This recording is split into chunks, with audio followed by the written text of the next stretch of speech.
네, 이분은 기업에 계신 실무진 분들을 모셨습니다. 세 번째 발표 진행하도록 하겠습니다.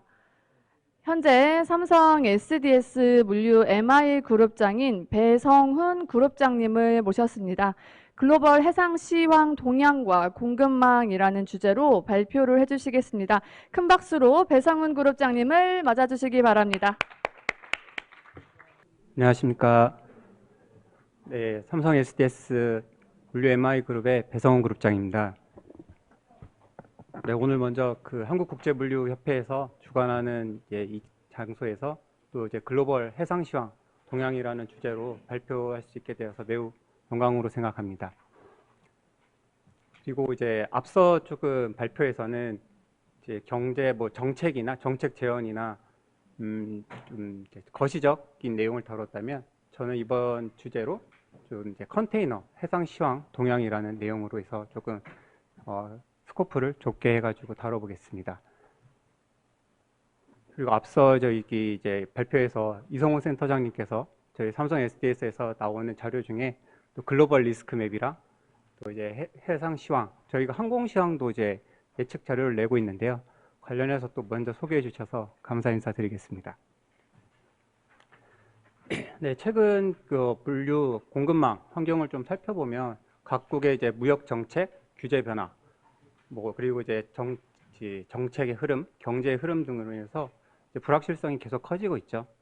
그리고 또 이제 전쟁, 스웨즈 운하, 그다음에 파나마 운하 등 가뭄 같은 이제 기후 등에 인해서도 해상 운임의 지금 변동폭이 굉장히 큰 상황입니다.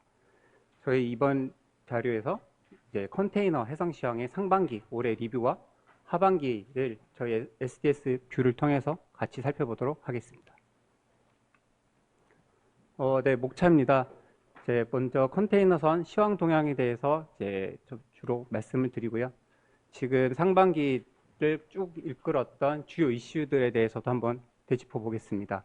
그리고 현재 진행 중이고 앞으로도 그 영향을 줄 이슈들에 대해서도 공급망과 환경, 친환경 이슈 두 가지로 나눠가지고 살펴보겠고요. 그리고 마지막으로 이제 하반기 시황 전망과 요약하는 순서로 발표 진행하겠습니다. 네, 이제 먼저 항상 시황을 다룰 때 운임을 빼고 얘기를 할 수는 없죠. 이제 모두가 다 잘 아시는 컨테이너선에서는 SCFI라는 상해발 컨테이너 이제 종합 지수가 있습니다. 항로별로 나오는 이제 운임을 이제 종합으로 나타내는 지수가 있고요. 지금 자료를 조금 보시면 24년도 상반기 이제 1에서 5월까지 SCFI 종합지수 평균값은 한 2095였고요. 지금 19개월만 2000선 돌파였고 최근만 보면은 사실 이것보다 더 높아졌죠. 그래서 23년 딱 2분기 값만 보면은 2분기가 이제 4월, 5월 두 달 평균으로 보면은 약 2223 정도로 나오는데 23년도 1Q와 비교를 했었을 때 무려 126.1%나 상승을 했습니다. 그 상승에 대한 요인으로는 이제 모든 분들이 이제 잘 아시는 홍해 사태가 가장 크겠죠. 홍해 사태에 따라서 이제 선복 공급이 부족이 된 영향이 큰데요. 이제 그 선사들 입장에서는 그 홍해 사태 이전과 동일한 서비스를 유지하기 위해서는 그 선복을 투입을 해야 되는 그런 이슈. 그다음에 이제 미국이 중국산 이제 제품에 대해서 관세 인상을 8월 1일부로 이제 하겠다는 조치가 있습니다. 여기에는 이제 전기차, 태양광, 의료품 등이 있는데 최대 100%까지 관세 인상에 따라서 지금 중국산 제품이 이제 밀어내기 물량이 같이 나오고 있고요. 또 이제 미국의 워낙 탄탄한 경제를 뒷받침을 하면서 북미 수요가 굉장히 견인을 같이 하고 있습니다. 그리고 9월 30일 날 이제 계약이 만료되는 미 동안의 이제 항만 노사 갈등이 이제 우려가 되고 있는데요. 약 2년 전에도 미 서한에 이제 ILW, PMA 이제 미 서한에서도 그 항만 노사 갈등으로 인해서 조금 문제가 되면서 당시에 이제 물량이 미 서한에서 동안으로 전환되는 효과가 좀 있었죠. 지금 이런 여러 가지 복합적인 상황으로 해서 운임은 계속적으로 상승을 하고 있습니다. 네, 그럼 수요 부분 한번 살펴보겠습니다. 왼쪽의 표는 이제 글로벌 수요 부분이에요. 컨테이너 전체 물동량을 분기별로 나타낸 자료입니다. 지금 자료를 보시면 이제 컨테이너 1분기 물동량이 네, 컨테이너 이제 1분기 올해 이제 24년 1분기 물동량은 23년 1분기 대비해서는 약 6% 이상 또 증가를 했었고, 올해도 지금 예상되는 2분기 물동량은 약 이제 23년 EQ 대비해서 2.8% 정도 상승할 것으로 증가할 것으로 보입니다. 뭐 물론 이제 기저 효과 같은 부분도 있겠지만 북미 수요 회복에 기조가 가장 큰 영향을 미치고 있습니다. 앞에 그래프를 보셔도 최근에 이제 24년도 EQ가 물량이 그 분기별로 잘라서 봤을 때도 5개년, 19년도에서부터 봐도 가장 물량이 지금 많은 구간으로 보여지고 있고 24년 3Q, 4Q에도 이 상황은 계속적으로 이어질 것으로 보입니다. 오른쪽 표는 이제 전미 소매협회 NRF라고 하죠. NRF에서 발표하는 미 소매 그 이제 컨테이너 수입 물동량을 이제 매달 발간하고 또 예측을 값을 같이 내는 자료인데요. 이 자료를 지금 보시면 23년에 초록색과 24년 현재 매월 이제 월 물동량이 24년 들어서 급격히 이제 증가한 것을 같이 좀 볼 수가 있습니다. 특히 한 상반기 정도만 봐도 이제 한 15% 이상 23년 상반기와 24년 상반기를 비교해서 24년도 상반기 지금 물량이 굉장히 증가한 것을 볼 수 있는데요. 지금 추가로도 보면 올해 이제 그 앞에 있었던 공급망 그런 문제들로 인해서 화주들은 이제 이미 늘어진 그 리드 타임을 고려해서 조기 선적 수요 같은 게 계속 이루어지고 있고, 그다음에 이제 뭐 여름철 그 드라이빙 시즌 여름에 이제 미국의 휴가철 맞이하면서 재고 선적 수요가 이제 계속적으로 발생을 하면서 하반기에도 그 북미 수입 물동량 굉장히 높을 것으로 전망됩니다. 네, 공급 부분입니다. 이 표에 이제 왼쪽 위에 이제 초록색 그 상단은 딜리버리, 실제로 컨테이너선을 매해 이제 얼마만큼 인도를 받았느냐에 대한 이제 선봉량이고요. 아래는 이제 스크랩, 그 당시에 이제 폐선됐던 물량이고, 이 저기 라인 그래프는 실제 순 증감률을 나타내는데요. 23년까지만 봐도 앞서 이제 쭉 2002년도부터 봐도 매 한 해에 이제 150만 TU급 이상, 150만 TU 이상의 이제 물량이 인도된 해가 거의 없었죠. 그랬던 거를 이제 2023년에 220만 TU가 인도되면서 사실 역사적 고점을 경신을 했는데 올해는 272만으로 더 추가 경신을 하게 됩니다. 사실 이런 펀더멘탈로 인해서 23년도 한 상반기, 뭐 하반기까지만 해도 모두가 내년도 시황, 즉 이제 올해 24년도 시황은 좋지 않을 거다라는 게 대다수의 의견이었고요. 그 수치상으로만 봐도 지금 스크랩 물량이 올해 초만 해도 이제 뭐 뒤에 나오겠지만 친환경 이제 뭐 CII 등급이나 이런 여러 가지 이유로 인해 가지고 스크랩 물량이 올해 굉장히 늘어날 것으로 많이 봤었는데요. 지금 보라색 그래프로 보시는 부분이 연초만 해도 약 적어도 45만 TU는 되지 않을까라고 했던 게 지금 이제 3분의 1 수준으로 많이 줄었습니다. 이런 이유 중에 하나는 뭐 지금의 워낙 고시황기에 이제 이익을 향유하려는 선사들의 이제 입장도 있을 거고, 그러면서 딜리버리가 또 뒤로 이제 지연돼서 24년에 어떤 그 공급 물량이 이제 상대적으로 압도적인 이후에 좀 끝났으면 했던 게 25년으로도 물량이 지금 뒤로 지연되고 있는 점도 볼 수 있습니다. 그래서 지금 컨테이너 지금 선대 증가율은 24년에 이제 9.3%, 2010년 이래 최고 수준을 보일 것으로 전망되는데요. 그 저희가 주로 보고 있는 알파라이너라는 이제 자료가 있어요. 알파라이너에서 보면은 최근 나온 기사에서 지금 홍해 사태로 인해서 아시아에서 북유럽의 동일한 항로를 수행하기 위해서 약 이제 36척, 51만 TU의 배가 추가로 지금 투입되고 있다라는 설명이 있는데요. 그런 부분이 현재의 이제 일시적이지만 공급의 감소 효과 또는 이제 이렇게 늘어나고 있는 그 공급 증가분을 상당히 많은 부분을 상쇄하고 있습니다. 그래서 이제 공급 운임이 이제 상승하고 있는 그런 형태를 보이고 있는데, 저희가 좀 말씀드리고 싶은 부분은 그럼에도 불구하고 펀더멘털로 봤을 때는 어쨌든 공급 우위의 상황은 변함없는 점 또 같이 한번 좀 보셨으면 좋겠습니다.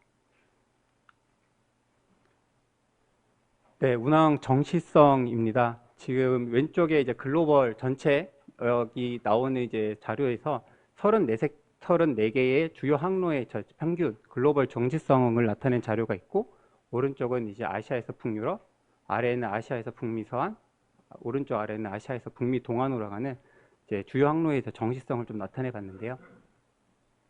글로벌 주요 항로 정시성은 약 지금 52.1%죠. 그 코로나 팬데믹 기간에 이제 21년, 22년에 이제 안 좋았던 이 기간을 제외하고는 사실 지금 매우 좋지 않습니다. 계속 말씀을 드리는 희망봉 이제 우회 일상화가 되면서 정시성이 떨어지고 있고, 23년에만 해도 한 65%까지 회복하던 정시성은 23년 11월 기준 이제 홍해 사태가 발생했었던 기준으로 해가지고 이제 급격히 떨어졌었죠. 그게 이제 항로별로 보면 더 이제 확연하게 티가 납니다. 아시아에서 북유럽은 지금 뭐 42.6% 정도로 여전히 매우 낮은 수준을 보여주고 있고요. 반면에 이제 아시아 북미 서안은 상당히 높습니다. 오히려 이제 23년도 보라색 그래프의 수준에 이제 근접하거나 또는 이제 좀 상회를 하고 있는데요. 아무래도 이제 수에즈 운하와 파나마 운하의 이제 영향을 덜 받는 이제 태평양 항로를 운항하는 입장에서는 북미 서안은 이제 그 정시성을 좀 상대적으로 적게 받고 있고요. 아시아 북미의 동안도 지금 40.1%입니다. 지금 동안은 뒤에서도 말씀을 드리겠지만 파나마 운하 효과가 지금 상당히 많이 해소될 것으로 기대가 되고 있어서 정식성 부분에서는 조금 회복되지 않을까 보여지고 있습니다. 이제 선사들이 계속 안 좋아지는 이런 정시성을 맞추기 위해서 간헐적으로 이제 포트를 스킵을 하거나 대체 기항을 하고 있는데요. 이런 영향이 이제 글로벌 전체 공급망 쪽으로 인해서 공컨테이너 기기 반환 등의 문제까지 지금 연이어서 나타나고 있습니다. 네, 뒤에서 계속 말씀드리겠습니다. 이 표는 이제 글로벌 주요 포트의 컨테이너 선박의 지금 현재 대기 현황입니다. 삼성 SDS에서 첼로 트래킹이라고 하는 저희 자체적으로 AIS 정보를 받아가지고 만들고 매주 이제 체크하고 있는 자료인데요. 왼쪽은 이제 뭐 북미의 대표적인 LA 롱비치, 그 다음에 동안의 뉴욕이면 이제 중간에 나타낸 부분은 이제 북유럽 로테르담, 이제 안트워프. 오른쪽이 이제 상해랑 이제 싱가포르, 아시아 쪽의 항만을 나타내 봤는데요. 먼저 북미의 이제 LA 롱비치 부분을 보면 한 21년에 기억을 하실 겁니다. 그 이제 외항의 선박이 거의 뭐 100척 이상씩 대기를 하면서 이제 운임 상승과 이제 공컨테이너 기기 반환 등 여러 가지 문제점이 연달아 나타났었는데, 현재는 약 대기 선박 수가 이제 초록색 스테잉 베슬로 보면은 약 한 35척 이제 형태로 이제 하향 안정화되어 있고요. 아래 뉴욕이랑 뉴저지 쪽도 보시면 그 중간에 살짝 올라왔었던 이게 기간이 이제 파나마 운하가 이제 작년 10월 정도에 가장 큰 이슈가 됐었을 때, 그때 이제 서안에서 이제 동안으로의 물량 이제 전환이나 동안에서 이제 바로 이제 최선희 같은 게 문제가 되면서 있었는데, 지금은 조금 하향 안정화되면서 내려오고 있죠. 로테르담이랑 안트워프를 보시면은 그 홍해 사태, 이제 후티 반군의 미사일의 공격 이후에 거의 비슷한 시기에 이제 시차를 두고 나서 이제 그 선박 대기 척수가 전반적으로 좀 증가해서 유지되고 있는 상황입니다. 그러면 좀 상해는 어떨까요? 지금 5월부터 그 컨테이너 운임이 가장 그 상승한 이유 중에 하나로는 이제 최선 영향이 가장 큰데요. 특히 이제 상해는 4월 말에 그 악천후가 있었습니다. 그 기간에 기상 악화 등으로 인해 가지고 항만의 이제 그 운영이나 이렇게 효율성이 떨어지면서 선사들은 그 이제 차항에 이제 포트 스킵을 하거나 이제 정시성을 낮추고자 하면서 그런 영향도 좀 있었고요. 지금 상해는 이제 상대적으로는 고점을 찍고 조금 내려오고 있지만, 아래쪽에 지금 싱가포르 쪽의 상황이 좀 심각하죠. 싱가포르는 지금 왜 이렇게 이제 항만 최선이 계속 올라가고 있냐라고 이제 많은 분들이 문의를 하시는데, 결국에는 홍해 사태로 이루어진 또 도미노 효과가 아닐까 생각됩니다. 결국에 이제 홍해 사태로 수에즈 운하를 이제 통할할 수 없고 희망봉을 우회를 하는 선사들 입장에서는 조금은 안전하면서도 효율적인 이제 항만을 찾게 되었고, 대표적인 아시아 환적 허브였던 싱가포르로 많이 몰리게 됐습니다.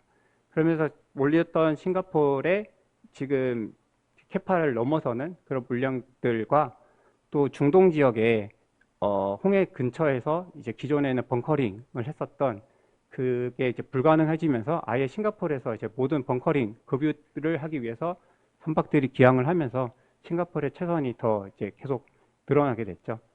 지금 상황은 봤었을 때 5월에 그 고점을 찍고 약간은 내려온 수준이지만 여전히 매우 높은 수준입니다. 그래서 지금 싱가포르에서 그 하역을 하기 위해서 오히려 차항을 또 스킵을 하거나 그런 문제들이 계속 연쇄적으로 발생하고 있는 점도 고려해 보셔야 될 것 같습니다. 네, 지역 N 그리고 이제 항만별 컨테이너 처리 현황을 한번 살펴봤는데요. 2019년도부터 해서 이제 뭐 아시아 전체 지역의 항만 처리량과 이제 유럽, 이제 중동, 북미 이렇게 좀 나눠봤는데 한 가지 눈에 띄는 점은 아시아에서 2019년에서 23년으로 갈수록 아시아 중심의 항만 처리량 비중은 더 높아졌는 점 볼 수 있고요. 유럽은 조금 낮아졌습니다. 중동 같은 경우에는 역시 이제 홍해 사태로 인해 가지고 두바이 쪽에서 CN에어 복합 운송이 굉장히 지금 많이 이루어지고 있는데요. 이런 부분 감안했을 때 중동은 올해도 이제 24년 전체로 봐도 3년 대비해서는 좀 증가하지 않을까 생각됩니다. 오른쪽 편은 그 이제 탑7 이제 각 항만의 컨테이너 처리량을 이제 세계 1위에서 7위까지 한번 나타내 봤는데요. 여기서 보시면은 현재 눈에 띄는 점은 중국이 이제 상해 전체 이제 7개 중에서 5개의 항만을 이제 점유를 하고 있고 싱가포르이 하나, 그다음에 이제 한국의 부산 항만이 있습니다. 부산항을 보면 1997년만 해도 2위였었죠. 이제 됐다가 지금은 이제 7위, 23년 기준으로는 이제 물동량 처리량이 한 7위 정도로 조금 떨어지기는 했는데 이거를 이제 연평균 증가율로 저희가 한번 환산을 해봤을 때도 6% 매해 이제 6%씩 이제 증가를 했는데 그 이상의 이제 중국 쪽의 처리량이 엄청나게 많이 늘어나면서 이제 순위 자체는 내려가게 됐고요. 올해 초에 이제 가장 많이 이슈가 됐던 게 이제 2M의 그 머스크와 이제 또 하팔로이드가 발표한 이제 제미니 협력 관련인데요. 이 제미니 협력에 이제 발표를 하는 그 중요한 부분 중에 하나가 한적 허브로서는 이제 중국의 이제 상해와 닝보, 싱가폴, 그 다음에 이제 말레이시아의 이제 탄중 팔레파스 항을 이제 한적항으로 그 하겠다는 반면에 아시아에서 이제 유럽으로 기항하는 메인 기항지에서 이제 부산은 이제 피더 항으로 조금 전락을 하게 됩니다. 근데 뭐 물론 기존에 이제 조금 작은 이제 피더선 대비해서는 전용 셔틀이 좀 들어가게 돼서 6000TU급 이상에 이제 들어가는 그런 이제 형태로 보면은 부산에 이제 단순하게 이제 패싱이라고 보기는 사실 쉽지는 않겠지만 어쨌든 전반적으로 물동량의 감소와 이제 터미널, 화주 측의 어려움은 어느 정도 예상이 됩니다. 또 제가 여기 그래프를 준비하면서 한 가지 느꼈던 점은 최근 운임을 조금 계속 상승세를 돌아보면 결국에 북미 이제 2년 전에는 북미 쪽에서의 쏠림 현상이 있었다면 지금은 오히려 아시아 지역에서의 이런 쏠림 현상 중에서 뭐 채선이나 기후 변화, 어떤 조그마한 단초가 일어나면서 도미노 효과로 물량이나 이제 운임 상승이 계속 나타나고 있는데 지금의 이제 효율성이나 효과성 측면에서도 아시아 쪽에서의 그 쏠림 현상은 맞지만 공급망 전체의 이제 균형적인 측면에서 봤을 때는 한 번은 좀은 짚어봐야 되지 않을까 하는 생각이 들어서 자료를 작성해 봤습니다. 네, 그러면 지금 이제 주요 이슈 부분을 같이 한번 살펴보겠습니다. 공급망 이슈인데요. 이제 지금 뭐 이란과 이스라엘 얘기가 이제 가장 많죠. 이제 이란이랑 이스라엘의 이제 그 왜 이렇게 갈등이 많냐라고 보면 사실 뭐 경제 뭐 이제 정치적이나 이제 종교적이나 뭐 역사적으로 많은 이제 이유가 있겠지만 지금의 이제 위협이나 이런 리스크는 이제 이란 좀 심플하게 말씀을 드리면 이란이 후원하는 뭐 헤즈볼라, 하마스, 후티와 지금 이스라엘의 전쟁이 좀 확전된 형태로 이해를 하시면 될 것 같습니다.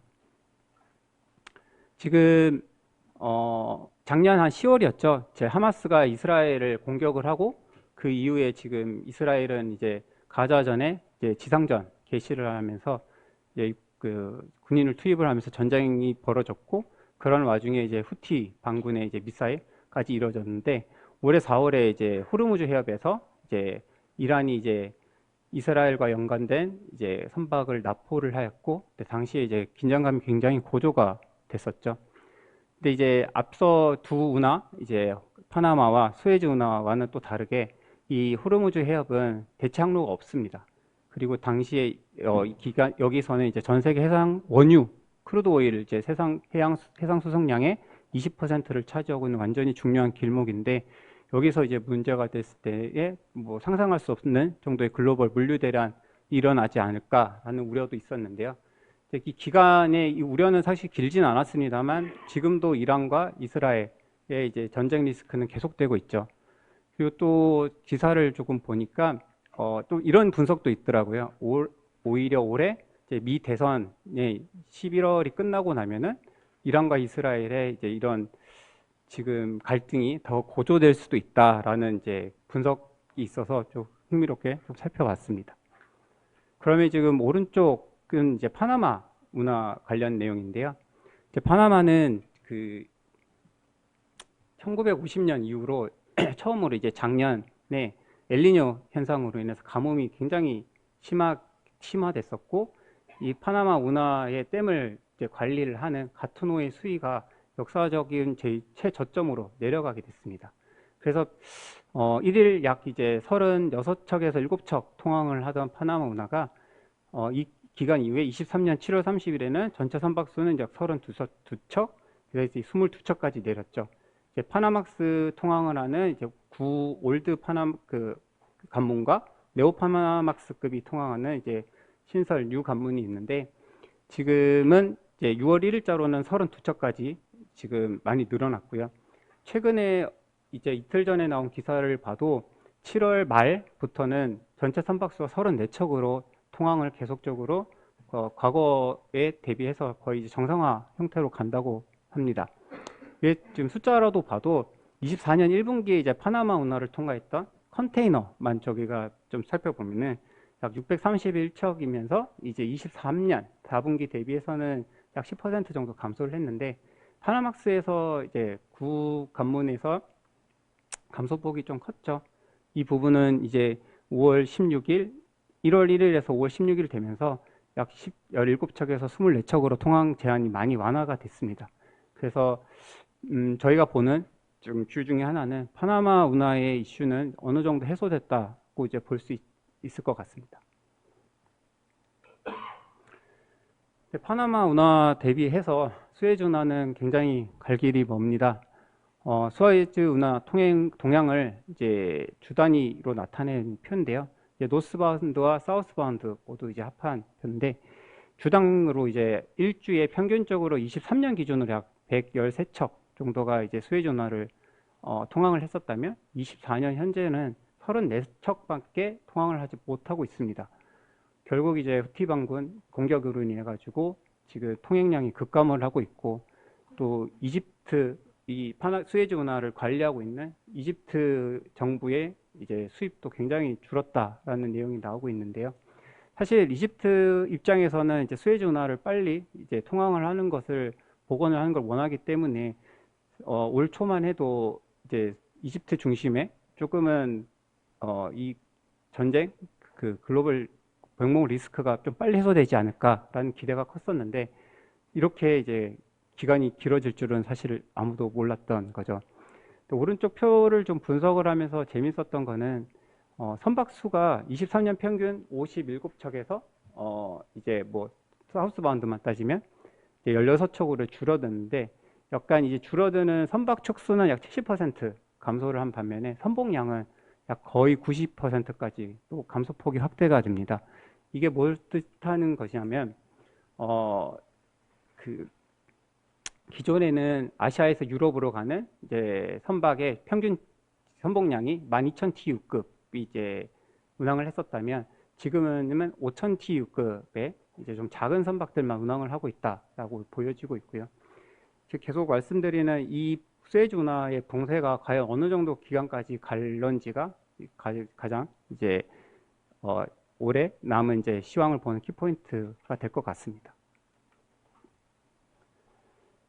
이번 장표는 이제 뭐 공급망 쪽에서 이제 미국 주요 수입국 변화 말씀을 드리겠습니다. 금액적인 변으로 보면 23년에 이제 미국계 수입국에서는 아까 이성호 센터장님도 말씀 주셨지만 중국을 제치고 멕시코가 이제 1위로 올라온 거는 맞고요. 근데 이 자료는 이제 저희가 컨테이너의 이제 해상 물동량만 이제 따로 이제 추출을 했을 때 분석을 한 자료인데요. 미국 입장에서는 팬데믹 기간에 이제 많은 공급망 이슈를 겪었죠. 이제 러시아, 우크라이나 전쟁으로 인해 가지고 유가도 급등을 했었고, 또 이제 서안에 이제 뭐 장만 채선이 엄청 늘어났었고, 이제 여러 가지 이슈 중에서 이제 미국은 이제 차이나 외에 이제 공급망의 다변화 전략을 선택을 하고자 차이나 플러스 원 전략이랑 니어쇼어링, 또 이제 프렌드 쇼어링이라고 하죠. 이런 이제 전략을 통해 가지고 지금 공급망 다변화 전략을 좀 추진하고 있습니다. 지금 19년도에서 23년도까지 연평균으로 봤을 때 19년까지 약 42% 이상으로 차지했던 중국의 수입 점유율이 이제 40% 거의 붕괴 수준까지 내려왔고, 24년 1월에서 5월까지만 따로 반론해서 보면은 40%가 무너졌죠. 지금 좀 중국이 작년부터 계속 나오는 문제 중에 하나가 부동산 문제죠. 부동산 때문에 이제 경기가 굉장히 안 좋을 거다라는 거를 중국 정부는 이제 수출로 극복을 하고 있는 상황입니다. 이제 대량의 조금 저가의 물량을 많이 만들어서 수출을 하면서 수출 물동량이나 이제 수출량의 증가율은 상당히 지금 중국이 좋아요. 그런데 이런 부분이 이제 미국이나 주요 선진국에서 관세 인상이나 으로 해서 이제 대응을 하고 있는 전체적인 이제 공급망 쪽의 변화가 일어나고 있다 정도 보시면 되고, 또 중국의 이런 높았던 수입 점유율이 이제 감소하면서 반대로 이제 베트남과 한국, 인도 등이 이제 수혜를 입고 있는 점도 같이 살펴보시면 좋을 것 같습니다. 네, 친환경 이슈 부분 넘어가서 보겠습니다. 뭐 다들 아시는 이제 IMO 국제회사기구에서 환경 규제 관련해서 작년부터 이제 많은 이슈들이 있었죠. 일단 IMO에서는 2000년도에 이제 선박 오염물질 이제 배출 축소 강제하면서 규제 본격화를 했고요. 2020년에 이제 연료유의 황합유량, 기존에 저희가 벙커 CU를 4.5%를 썼던 거를 저유황유 0.5%로 이제 그 규제를 시작을 했었죠. 그래서 이때 뭐 ECA나 아니면 스크러버 설치 등이 이제 계속 이슈가 계속 됐던 걸로 이해하고 있습니다. 지금 20년 넘어서는 이제 이 감축을 규제를 강화를 하고 있는데, 지금 23년으로 봐서 이제 넷제로 목표를 기존에는 2100년에 이제 넷제로 목표를 2050년으로 단축을 했고, 또 2008년 대비해서 지금 온실가스 배출량 감축 목표량도 지금 30년, 40년 이렇게 계속 감축 목표치가 상향되고 있습니다. 이에 이제 지금 이런 규제를 좀 어떤 형태로 볼 수 있냐면, 아래에 이제 기술적 규제와 이제 운항적 규제로 좀 나누어 볼 수 있는데, EEDI 같은 경우에는 2013년에 이제 도입이 됐었고, EEXI는 23년에 이제 도입이 되는 제도입니다. 이제 이거는 그 현존선, 이제 신조선이나 중고선에 이제 적용되는 지수로서 약 400톤 이상 모든 선박에 대해서 확대가 되고 있고, 이 규정을 좀 맞추기 위해서는 뭐 조선소 입장에서는 여러 가지 신조의 기술 같은 게 이제 동반이 되어야 되겠죠. 근데 좀 해운 쪽에서 더 중점적으로 보고 있는 부분은 결국 CII죠. 탄소 집약도 지수인데 약 5,000톤 이상의 모든 선박에 이제 적용이 되는, 그리고 23년에 이제 도입은 됐지만 실제로 올해 한 해 운항한 결과를 가지고 24년 중순에 이제 운항 결과가 나올 예정입니다. 이것도 이제 연초만 해도 그 운항 결과가 초에 나온다고 했다가 계속 좀 미뤄지고 있는 상황이고요. CII는 이제 결국 각 선박에 이제 운항을 1년간 가지고 그 데이터를 가지고 등급을 매기게 되는데요. A에서 2등급, 그래서 A, B, C까지는 이제 뭐 우수 등급, 보통 등급이라고 보면은 D와 이제 2등급은 이제 열의 등급인데요. 연속 3회를 D등급을 맞거나 또는 2등급을 받은 선박들은 이제 에너지 효율 개선 계획을 수립을 하고 이게 통과가 돼서 에너지 그 효율 증서를 배치를 해야지 운항을 할 수 있다고 합니다. 지금 아래쪽 표를 보시면은 두 가지가 이제 눈에 띄는데요. 일단 이제 2026년이 되면은 23년에 현재 컨테이너 전체 이제 A에서 C 등급 운항에 무리가 없는 등급의 비율이 75%였으면 26년에는 62%로 많이 좀 감소를 하죠. 근데 그 중에서도 포스트 파나마스급 이제 17,000 TU급의 선박의 그 A에서 C 등급의 비중이 급속도로 떨어지게 됩니다. 네. 그 이후로는 벤치마크가 되는 기준 연도가 2019년이에요. 2019년도 대비해서 얼마만큼 이산화탄소 배출이나 감축이 잘 됐냐라고 이제 보고 있는데 포스트 파나마스급은 모두가 아시다시피 2019년에만 해도 가장 이제 최신의 기술로 나온 이제 선령이 어린 배들로 구성이 됐던 기 때문에 벤치마크의 기준지 자체가 매우 높습니다. 그래서 그 높은 기준에 따라서 추가적으로 더 감축을 하는 게 현 기준상으로 봤을 때는 이제 어려움이 보인다라고 볼 수 있고요. 따라서 이 부분에서 이제 좀 공급 차질이 예상이 될 수도 있는 점 하나 살펴보시면 될 것 같고, 두 번째로는 인터미디어 그리고 피더 선박으로는 8,000TU급 미만의 이제 15년 이상의 약간 노후선대가 비율이 매우 높습니다. 결국 뒤에서도 말씀을 드리겠지만 이 노후선의 폐선이 이제 가까이 다가오면은 오히려 대형선보다는 이제 피더선의 이제 소형선에서의 공급 부족 문제도 이제 발생될 수 있을 거라는 점도 같이 말씀드리겠습니다. 네, 그러면 이런 IMO 환경 규제를 대응하기 위해서 이제 선사들은 어떻게 해야 될까요? 가장 쉬운 방안은 이제 선속, 이제 감속이죠. 배 스피드를 줄이는 건데, 이제 단기 방안으로는 뭐 C등급의 수준을 맞추기 위해서 뭐 현재 D등급은 4%, 2등급은 약 7%의 감속이 필요는 하다고 합니다. 그런데 컨테이너의 경우에는 이게 좀 맞지가 않죠. 뭐 벌크선이나 유조선의 경우에는 스팟 거래가 많아서 뭐 어느 정도는 의미할 수도 있겠지만 컨테이너선은 이제 서비스, 주 단위 서비스를 하는 컨테이너선 입장에서는 정시성, 그리고 이런 적시성이 매우 중요한데 조금 어렵지 않을까라고 보면 결국 장기 방안으로는 첫 번째 이제 폐선이 있습니다. 이제 그 왼쪽 아래 표를 보시면 이제 연도별 컨테이너선의 이제 해체량과 그 해체했을 때 당시에 이제 평균 선령을 볼 수 있는데 2016년도 때 이제 컨테이너 시황이 가장 안 좋았을 때였죠. 이 기간에 이제 해체량도 엄청 늘었었고 해체 선령도 보면은 약 한 17, 17살 예, 이제 그 정도로 매우 어린 선령까지 선령 배들까지도 그냥 다 그 스크랩이 됐었는데요. 지금은 이제 그 코로나 기간 거치면서는 해체량이 매우 줄었고 선령도 계속 이제 늘어나고 있습니다. 결국 선사들 입장에서는 현재의 이익 향유를 위해서도 계속 배를 투입을 하고 있고 폐선을 미루고 있죠. 그런데 이제 이런 환경 규제가 강화가 되면은 선박 수명 주기를 결정했던 이 기준이 이게 이제 예전에는 선박 뭐 연령 뭐 20년, 25년이었는데 그게 아니라 이제는 IMO의 CIA 규제를 대응하기 위한 비용 대비해서 이익이 얼마 정도 있을지 여기에 따라서 선사들이 폐선을 선택하는 패러다임이 좀 전환되지 않을까라고 볼 수 있고요. 두 번째로는 결국 뭐 친환경 연료 선박의 발주입니다. 지금 2008년 대비해서 뭐 30년까지는 이제 20% 감축을 해야 되고요.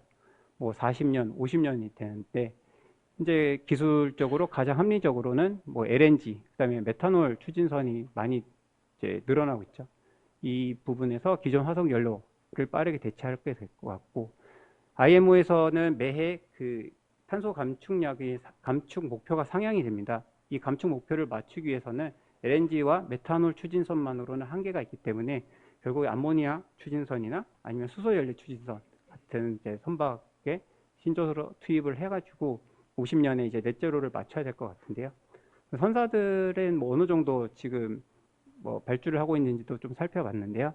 24년 5월 기준으로 선사들의 조금 집중하고 있는 선박이 조금씩 달랐죠.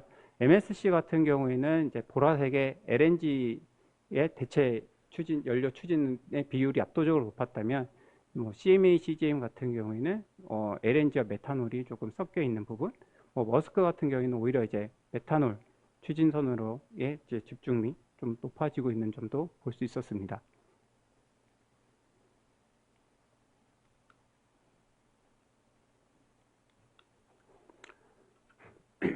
네, 이 장표는 이제 탄소 배출권 관련해서 좀 다뤄보고 싶어서 이제 자료를 넣어봤습니다. 이제 일단 24년 1월부터 이제 EU ETS라고 하는 이제 제도가 이제 환경 규제가 이제 도입이 되면서 선박들은 이제 탄소 배출량, 미국, 유럽으로 가는 데 있어서는 탄소 배출권을 이제 구매를 해서 대응을 하고 있고 해야 되는데요.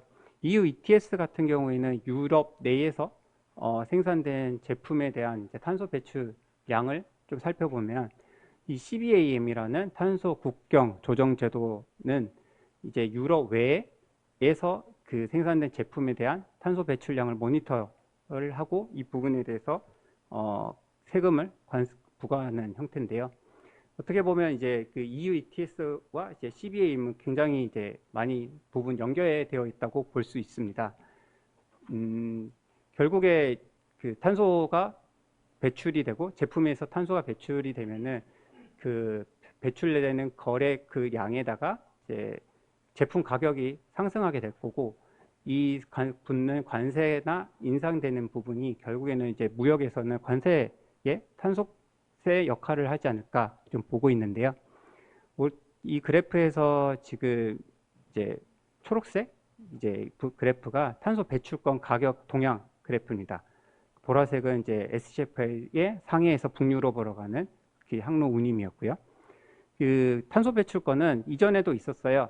그런데 표에서는 나타내진 않았지만, 기존에는 뭐 미국의 리먼 브라더스, 그 다음에 이제 2013년, 11년도 이제 유럽의 경제 위기, 그리고 이제 수요 대비해서 이제 공급 과잉 효과, 그 다음에 아직 어떻게 될지 모르는 그런 불안정성 때문에 이 탄소 배출권 가격 자체도 매우 낮았고 물량 거래량도 많이 되지가 않았죠. 이러던 게 이제 20년 들어서 분위기가 많이 전환되었습니다. 이제 이 기간에 동계 한파가 있었고 러시아에서 LNG 그 공급 물량을 줄였는데요. 그때 당시에 뭐 기억을 하시는 분도 있겠지만 이 기간에 이제 LNG 가격이 굉장히 급등을 하게 됩니다. 급등한 LNG 가격을 이제 소화할 수 없었던 각국 정부들은 이제 그 석탄 발전으로 이제 전환을 하면서 이제 석탄이 당연히 이제 탄소 배출이 많이 나오게 되죠. 그러면서 이 기간에 이제 CO2 이제 탄소 배출권 가격 자체가 굉장히 급등을 하게 됐습니다. 지금 탄소 국경 조정 제도는 23년 10월에서 2025년 12월까지는 전환 기간으로 지금 아직은 영향도 없는데, 이 전환 기간이 끝나고 26년 1월에 적용되는 시점에는 EU ETS와 더불어서 특히 유럽향 항로에서는 물류비 쪽에 상승하는 역할을 하지 않을까라고도 살펴볼 수 있겠습니다. 네, 그러면 이제 저희가 SDS에서 바라보는 하반기 시황 전망도 좀 같이 살펴보겠습니다. 일단 수요 공급 전망인데요. 일단 저희가 이제 주요 기관의 이제 리서치 기관인 클락슨이나 뭐 드류리, 알파라이너 같은 이제 기관 전망치 자료를 먼저 활용을 한번 해봤습니다. 올해 예상되는 글로벌 경제 성장률이 약 3.1%로 알고 있는데, 지금 약 3에서 4.7%대까지 수요의 증가율은 이제 오히려 경제 성장률을 넘어서고 있고요. 반면에 이제 선대 증가율은 뭐 매우 높죠. 이제 23년, 24년 앞서 말씀드렸던 그래프에서도 보시는 바와 같이 거의 9%대 매우 높은 수준 보여주고 있습니다. 수요는 결국에는 이제 북미의 이런 견조한 경기 펀더멘탈, 그리고 유럽에서 이제 재고 확충, 선적 수요 같은 게 이제 계속 물량이 일어날 것 같고요. 공급 부분은 어느 정도 이제 조선서에서 오더북이나 딜리버리가 이제 눈에 보이기 때문에 공급 부분에서 크게 바뀌는 부분은 없겠지만 결국에는 현재의 시황에 따라서 이 패선 물량을 어느 정도 이제 선사들이 결정할지가 좀 키포인트로 볼 수 있을 것 같습니다.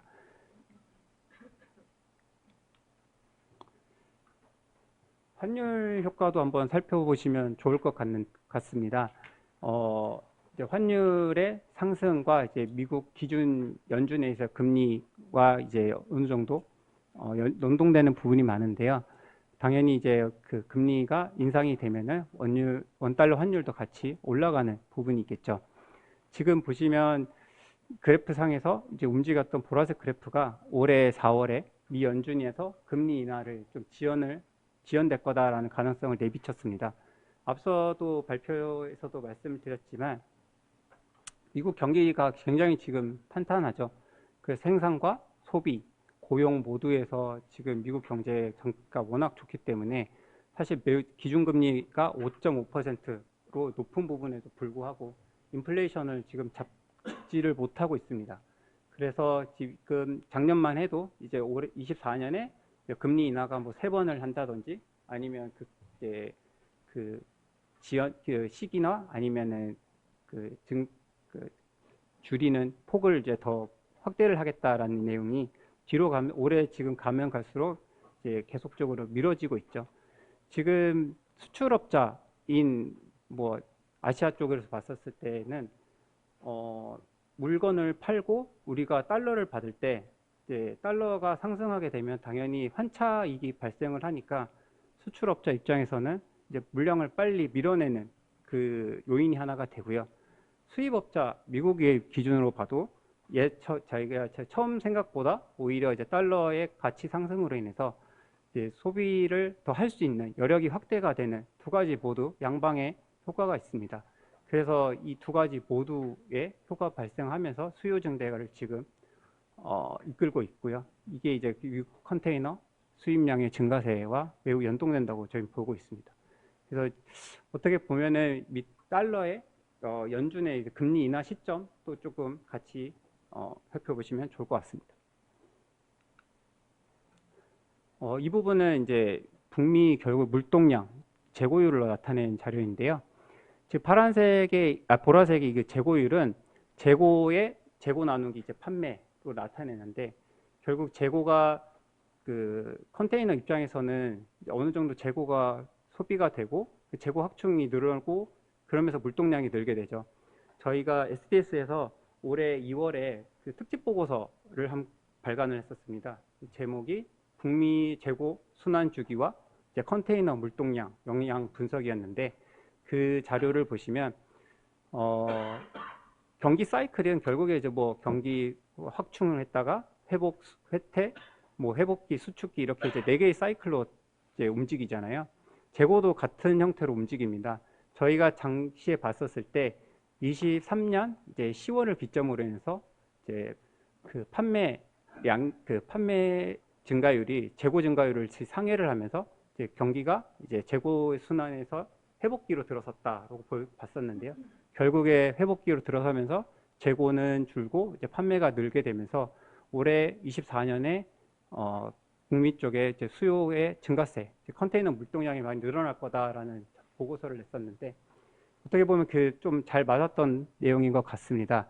지금 보시면은 보라색 단기간에 23년 한 6월, 7월 달에 단기 고점을 찍었던 그래프가 현재는 이제 아래로 내려오고 있죠. 이 아래로 내려오고 있다는 얘기는 이제 재고 대비해서 판매가 더 빨리 일어나고 있고 결국에는 이제 이 부분이 이제 경기에 지금 가속화나 잘 순환되고 있다라고 보여지고 있는데 결국 올해 하반기에도 이제 이 형태가 어느 정도 유지가 되면서 판매 증가되며 이제 컨테이너 물동량에는 긍정적인 신호로 계속 이어질 것으로 보고 있습니다.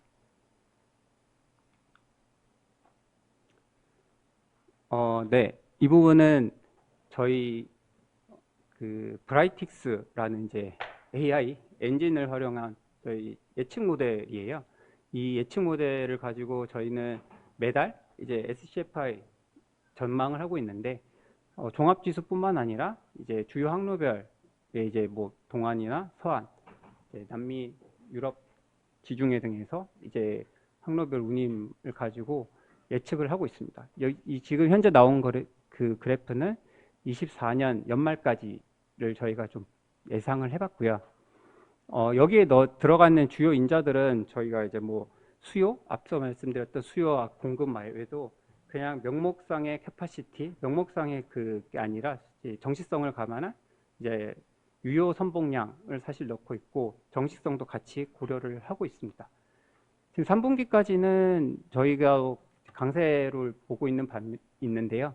하반기에는 이 모델에서는 조금 하향 안정화가 될 것으로 나타나고 있는데 이 부분은 이제 앞서 말씀드렸던 파나마 운하의 조금 해소와 또 수에즈 운하가 지금 거의 이렇게 되면 1년째까지 이제 길어질 것 같은데 조금은 수에즈 운하의 해소 효과가 있지 않을까? 네, 그리고 이제 앞서 말씀드렸던 뭐 그 중국산 제품 밀어내기 물량이 8월 1일이 넘어서면 오히려 그 조기 선적 수요가 감소하는 그런 효과 등이 이제 맞물리면서 하반기에는 조금은 4분기에는 조금은 이제 하향 안정화될 것 같다. 하지만 이제 전년도 대비나 이제 이전 연도 4분기 대비해서는 좀 높은 수준이다라고 네, 예측을 하고 있습니다. 네, 물론 이 자료는 이제 현 시점 기준으로 해서 저희가 주요 인자들을 넣어서 예측한 자료라서 이 기간이나 이 넣었던 인자들의 물량이 바뀌면 예측값이 굉장히 많이 바뀔 수 있는 점도 고려해 주셨으면 좋겠습니다. 네, 결론입니다. 앞서 말씀을 드리면 결국 이제 올해 상반기 컨테이너 물동량 보면은 시황을 보면 결국엔 공급망이 계속 불안이 지속이 되면서 이제 그 하향에서 상승으로 올라오지 않았나 볼 수 있는데 연초만 해도 사실 54년도 누가 봐도 기록적인 공급 과잉은 수급 불균형으로 인해서 결국에는 운임은 굉장히 이제 낮을 거다라고 이제 많은 분들이 예상을 했었던 부분인데 이 부분이 홍해 사태로 인해서 이제 펀드 조금 이제 패러다임 바꿔버렸죠. 그 다음에 좀 최근에 올해 원래는 컨테이너의 이제 성수기가 이제 7월, 8월 이 기간인데 조금 뭐 채성 같은 이제 다른 효과와 맞물리면서 성수기 자체가 좀 일찍 당겨진 점. 그러면서 이제 SGFI 이제 뭐 3,000선도까지 돌파하면서 운임 급등세가 지속을 하고 있는데 하반기는 그러면 어떻게 볼 수 있을까요? 네, 정답은 제 안개 속이다. 아무도 잘 알 수가 없다라는 게 사실은 주요 포인트라고 보면 그렇지만 이렇게 맞게 말씀을 드릴 수가 없는 게 결국에는 주요 포인트는 홍해 사태입니다. 앞서 모든 자료에서 보면 홍해가 얘기만 나오는데 운임의 급등락은 사실 어느 시황이든 봤을 때도 똑같이 나타나죠. 근데 지금 상황을 보면은 물론 말씀드렸던 수요의 증가세나 수요의 강세는 분명히 맞지만 수요보다는 지금 공급망 쪽에서 운영 리스크의 효과가 더 큰 것으로 보이고요. 그리고 23년, 24년, 또 25년으로 넘어가는 수요와 공급의 기본적인 펀더멘탈은 여전히 공급 과잉으로 볼 수 있을 것 같습니다. 그래서 이 홍해 사태가 얼마나 지속이 될 거냐가 가장 키포인트가 될 것 같고요. 저희가 이제 시황을 보면서 주요 구간마다 이제 시황을 미치는 이제 요소들이 많이 영향을 주는데 저희는 이걸 이제 노이즈로 분류를 하기는 합니다. 그런데 이 노이즈가 너무 오랜 기간 지속이 되거나 이제 상당히 그 급박한 그 운임의 급등락을 연출을 하면은 기본 펀더멘털까지 침해를 어느 정도 주는지에 따라서 좀 저희가 뷰도 바꾸고는 있는데요.